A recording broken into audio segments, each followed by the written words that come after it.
All right, we turned put a bathroom in above a garage. So just real quick, that's the toilet, 3 inch pipe. The 1.5 inch is the sink. Now the sink was already in, and they had already ran that water supply line, but I tapped in with the PEX right there.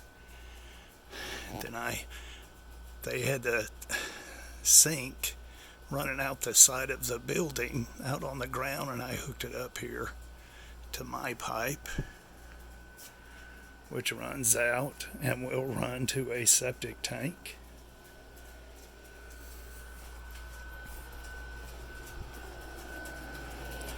We'll run up here.